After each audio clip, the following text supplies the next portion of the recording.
Erik Thompson. I'm so grateful for everyone involved in being inducted to be a part of the Utah Sports Hall of Fame.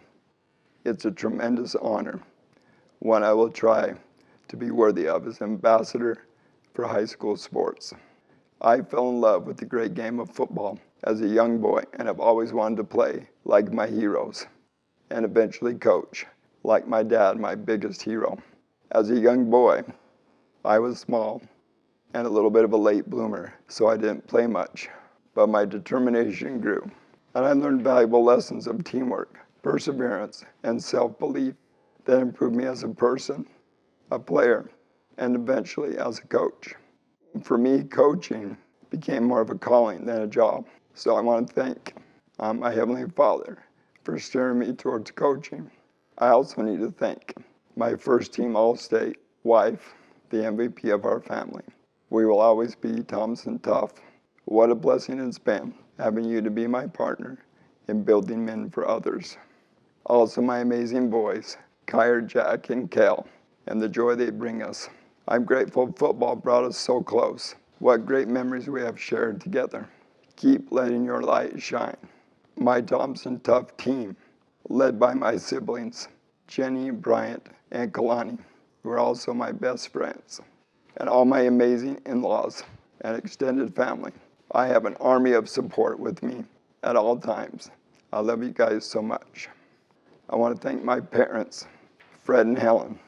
God gave me the perfect parents for me. They're great examples of service, friendship, hard work, a lot of fun, and unconditional love. The team culture I tried to build was always modeled after the environment in my home.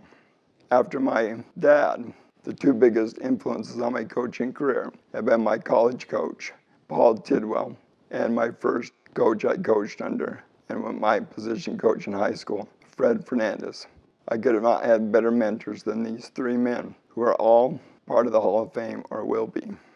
I want to thank the wonderful supporting communities of Northridge and Ogden High, and all my assistants, and all those I've worked with over the last 30 years, from Roy Jr.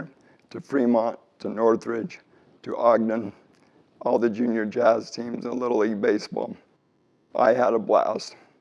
I will always cherish those relationships and memories. We will always be brothers. And any success I've had over the years, we share in equally.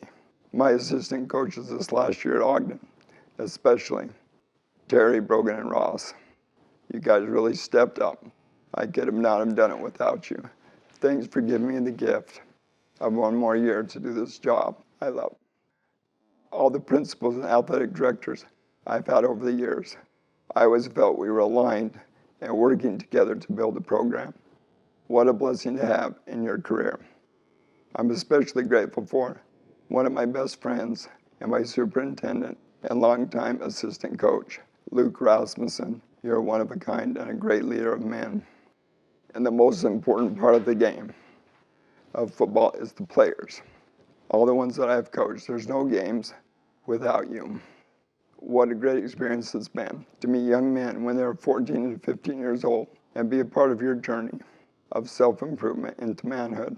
Now most of my closest friends I either coached with or played with or coached.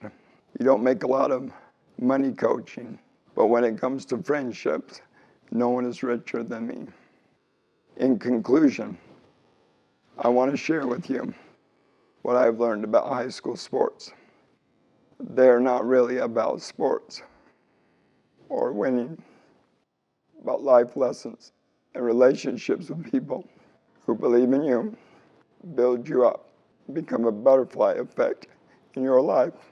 Mainly, I have learned that the peace and happiness in my life comes not from the circumstances of our lives, but rather the focus. A few things I always try to focus on coaching are to focus more on the process than the result, to focus more on who you are becoming than what you are getting, to focus more on what you have and not what you're lacking, to focus more on serving others and building relationship than on yourself, and that going through adversity together and learning to do hard things together. And having a positive attitude will always lead to greater empathy, perspective, connection, and will build your gratitude. I'm so grateful to have coached these last 30 years, and we will always be family. Forget about me, I love you.